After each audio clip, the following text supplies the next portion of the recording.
A e dini që në jugun e Shqipërisë ka pasur shtëpi senjoriale të jashtëzakonshme se ato të Gjirokastrës, por unë jam në një nga komplekset më të mëdha të jugut të Shqipërisë dhe thuhet një nga komplekset më të mëdha të gjithë kësaj zone, duke përfshirë madje edhe zonën e Janinës. Kjo që po shihni pas shpinës time është qendra e Libohovës, por njëkohësisht është godina qendrore ose korpusi kryesor i sarajeve të reja të familjes Libohova, të ndërtuar nga Mufid Bej Libohova në fund të shekullit të 19 dhe në fillim të shekullit 20. Familja Libohova banonte në Kala, në pjesën e sipërme që duket ku është flamuri shqiptar, por në fund të shekullit të 19 ata vendosën të zbresin në këtë zonë e cila filloi të projektohej si zona urbane e Libohovës dhe qendra e saj. Mufid Bej Libohova, një prej personazheve të rëndësishëm të historisë Shqipërisë, deputet në Parlamentin Osman, pjesëtar i komplotit Taksimit, një prej atyre që mbështeti pavarësinë e Shqipërisë në 1912, u bë një nga figurat kryesore dhe më pas ministër në disa qeveri të shtetit shqiptar, ndroi jetë vitin 1927. Por ai ishte një prej njerëzve më influent të jugut. Gjëja më interesante nuk është thjesht pjesa e sarajeve që unë doja t'rregoj brenda sepse janë 5 godina me 2500 metra katror ndërtim brenda një kompleksi që duhet disa mijë metra katror. Por gjëja më interesante është kjo pllak këtu. Gruaja që po shihni në pllak është bashkëshortja e qerem e Mufid Bej Libohovës, e cila ishte një daneze dhe quhej Olga Zhvezer. Olga Zhvezer Libohova është interesante sepse ajo u njoh me Mufid Bej Libohovën në vitin 1908, gjatë kohës që ai ishte deputet Osman në Stamboll, Parlamentin Osman. Babai i saj ishte një oficer danez që punonte për Perandorinë Osmane. Olga u dashurua me Mufid Bej Libohovën, i cili ishte i ve, dhe vendosi të martohet me të. Ajo u zhvendos në Libohovë përpara shpalljes së pavarësisë dhe jetoi këtu deri në vitin 1945. Në vitin 1944, siç thot kjo pllak, ajo shpëtoi jetën 100 bashkëqytetarëve të saj, për arsye se forcat gjermane që kishin humbur një oficer morën 100 banorë të Libohovës t'i pushkatonin nëse nuk do të gjendeshin përgjegjësit. Olga, e cila dinte gjermanisht perfekt sepse vinte nga Danimarka, ju doli para forcave gjermane, ju prezantua dhe i garantoi që bashkëqytetarët e saj ishin qytetarë të Libohovës dhe nuk kishin të bënin me pjesën partizane, pra të ndërhyrjes partizane. Ajo në fakt shpëtoi 100 bashkëqytetarë, por bashkëqytetarët nuk e shpëtuan dot Olgën. Ajo ndroi jetë e internuar në Zejmen të Lezhës. Tani po hyj në pjesën kryesore të sarajeve të Mufid Beut. Këtu është luajtur njëkohësisht dhe filmi Koncert në vitin 1936, një prej filmave të famshëm të Semir Kumbaros të Kinostudios Shqipëriere. Kjo është zona e nën prefekturës. Shihni tani sa interesante është hyrja në saraje. Kjo ishte godina e parë. Sarajet i kanë shërbyer, kanë pasur forma të ndryshme të po e quaj të përdorimit, por aktualisht i ka marrë familja që po i restauron, ki parasysh që është moment restaurimi. Ky është korridori hyrës i godinës parë të sarajeve. Kam 5 godina sarajet, janë rreth 2500 metra katror, pra kjo është pjesa e parë e tunelit. Këtu është godina e cila ka një zonë këtej, zonat e poshtë me shërbenin për shërbëtorët. Ky është oborri i madh që, siç më tha njëri prej studiuesve, në vitet e komunizmit është përdorur si kinema verore, sepse ishte oborri më i madh i Libohovës, projektoheshin filmat në këtë drejtim dhe nga kjo anë merej, pra uleshin njerëzit. Kjo është njëra pjesë e oborrit, ka disa foto të Olgës e ulur në oborrin e këtushëm. Oborri është identik dhe në anën tjetër. Projektuesi është një, sipas të dhënave që unë kam, është një arkitekt italian. Kjo është pjesa e godinës qendrore, pra kjo ishte pjesa qendrore ku qëndronin Libohovat, me pamje nga sheshi dhe me një pamje shumë bukur të zonës, apo dal prap, me një pamje shumë të bukur të luginës së Drinos dhe malit të gjerë. Shihni tani sa janë muret e sarajeve. Kjo është pjesa e balkonit. Ky është balkoni pra me qendrën e Libohovës dhe me malin e gjerë dhe luginën e Drinos. Po vazhdoj të kthehem për të... Pra kjo është vetëm njëra nga godinat e korpusit të Libohovave, me shtëpi, me banesa që vazhdojnë, pra me dhoma që vazhdojnë në gjithë të drejtim, vazhdojnë akoma këtej, vazhdojnë dhe në anën tjetër.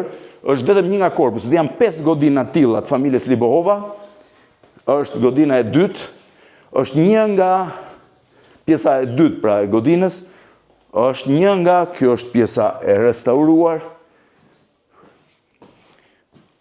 ka shërbyer si bashki, si nën prefektur, si shtëpi kulture, çdo gjë tjetër, po dal nga shkallët e tjera. Ky është korpusi numër 1 i sarajeve të Libohovave, saraje të rralla në fakt në Shqipëri. Studiusit thonë që janë më të mëdhajat jo vetëm në jug të Shqipërisë, midis atyre të këlqyrave që janë këlqyr të rënuara sot, atyre të Delvinës, familjes Delvina në Delvin, por njëkohësisht është dhe kompleksi më i mirë mbajtur akoma, i cili vetëm pret të restaurohet, mund të kthej në një hotel shkëlqyer. Këtu është pjesa e shtëpisë dhe e dhomës së Myfit Beut vet. Pra ky ishte korpusi qendror ku rrinte ai dhe Olga.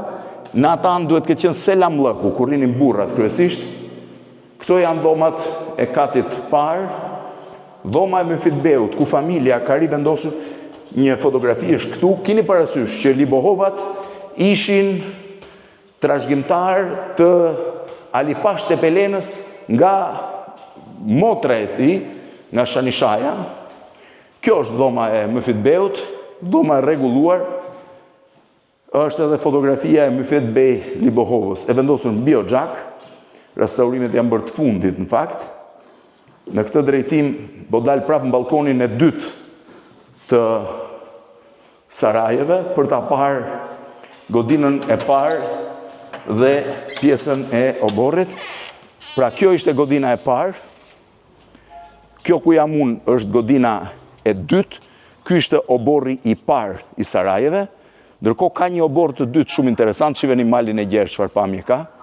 Në këtë drejtim shkohet shtëpia, duket që është ala europiane, po të mendosh që është ndërtuar në fund të shekullit të 19. Kjo është pjesa e dytë. Ky është oborri i dytë i shtëpisë. Për mua dhe më i bukuri, ka derën e dytë prej nga hyjja në shtëpi, ka shtëpinë tjetër që është në anën matan, që shtëpia e 5, ka dhe këto 2 shtëpia që janë 3 dhe 4, po i quajmë, të shtëpisë. Ky ishte oborri i brendshëm, oborri më privat. Edhe pse fotografitë janë në oborrin e andejshëm për ata sa janë, këtu ngjitesh paska prap smaroka. Kjo është pjesa e 2 shtëpive. Këtu kam një mundësi të i numëroj të gjithat shtëpit me përshtim të asaj që është mbrapa dhe nuk dallohet.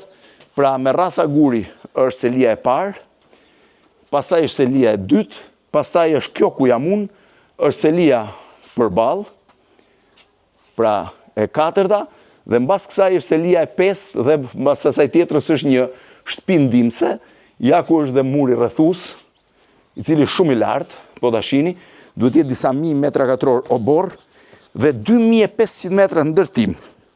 Është shumë e rrallë për kohën. Imagjinoni një familje shqiptare që kishte një shtëpi 2500 metra në shekullin 19.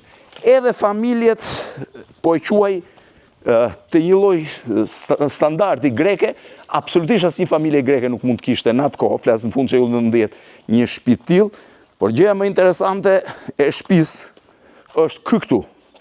Ky është tuneli nëntoksor, i cili lidh të gjitha dhomat e shtëpisë në rast rreziku, mbrojtje apo lëvizje nga bombardimet. Është tunel nëntoksor, i cili personat e shtëpisë kanë ardhur dhe e kanë vizituar, i lidh të gjithë godinat e shtëpisë. Shtëpinë e kanë marrë trashëgimtarët e familjes Libohova, një prej familjeve më të rëndësishme dhe më fisnike të Shqipërisë, të cilët po restaurojnë, nuk kam informacion se përse mund ta përdorin, por një gjë është, kjo është absolutisht një prej komplekse, ose ky është një prej komplekseve më të rrallë që mund të gjesh në Shqipëri.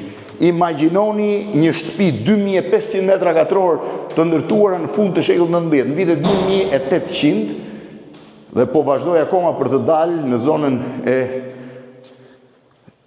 qendrës Libohovës. Pra ky është oborri i parë, oborri i dytë ishte andej dhe këtej është sërish dalja. Sikur se thash, tu është luajtur dhe filmi koncert në vitin 1936, tu ka jetuar Olga Libohova, Shvers Libohova. Njëkohësisht shumë afër prej këtej është shtëpia e Sabiha Kasimatit, shkencëtare spar grua shqiptare që u pushkatua nga Enver Hoxha me bombën ambasadës sovjetike, dhe po ka që afër është dhe shtëpia e Abni Rustemit, një prej kundërshtarëve më të mëdhenj të Mufit Bey Libohovës. Por nuk ka asnjë diskutim që Mufit Bey Libohova ishte personazhi më i rëndësishëm i qytetit, një prej më të rëndësishmëve të historisë së Shqipërisë dhe personazhi që ka ndikuar ndoshta më shumë në 15 vitet e para të pavarësisë së Shqipërisë. 2500 metra sarajet e Libohovave, sarajet ndër më të mëdhenj të gjithë kësaj zone të Ballkanit.